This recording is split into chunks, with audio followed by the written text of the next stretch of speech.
সরিষার তেলে বড় একটা কাতলা মাছের লেজ দিয়ে দিয়েছি। এখন ফুলকপি দিয়ে দিচ্ছি। আগে থেকে লবণ হলুদ মাখিয়ে রেখে দিয়েছিলাম। একটা আলু দিয়ে দিয়েছি। এখন উল্টে পাল্টে খুব ভালো করে ভেজে নিচ্ছি। আলুগুলো ভাজি হয়ে গিয়েছে, উঠিয়ে নিচ্ছি। ফুলকপিগুলোকেও ভাজি করে উঠিয়ে নিয়েছি। এখন দিয়ে দিচ্ছি বেগুন। বেগুনগুলোকেও লবণ হলুদ মাখিয়ে রেখে দিয়েছিলাম। বেগুনগুলো খুব ভালো মতো ভাজি হয়ে গিয়েছে, উঠিয়ে নিচ্ছি।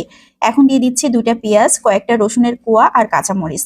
খুব ভালো করে সবকিছু ভেজে নিতে হবে। লেজটাকে উঠিয়ে নিয়েছি। সামান্য একটু সরিষার তেল দিয়ে খুব ভালো করে পেঁয়াজ মরিচ রসুনগুলোকে ভেজে একটা সাইডে রেখে দিয়েছি। এখন একটা পিশনির উপর ভেজে রাখা মাছের লেজটাকে খুব ভালো করে ম্যাশ করে কাঁটাগুলোকে বেছে নিচ্ছি। এখন নিয়ে নিয়েছি ভাজা শুকনা মরিচ, লবণ দিয়ে খুব ভালো করে ভেঙে নিচ্ছি। পেঁয়াজ কুচি দিয়ে দিয়েছি, খুব ভালো করে মাখিয়ে নিয়েছি। এখন ভেজে রাখা আলু ফুলকপিগুলোকে খুব ভালো করে ম্যাশ করে নিতে হবে। এখন নিয়ে নিয়েছি বেগুনগুলোকেও একই রকম ভাবে ম্যাশ করে নিতে হবে। তো বেগুনগুলো ম্যাশ হয়ে গিয়েছে। এখন দিয়ে দিচ্ছি পেঁয়াজ মরিচ রসুন সবকিছু খুব ভালো করে ম্যাশ করে নিয়ে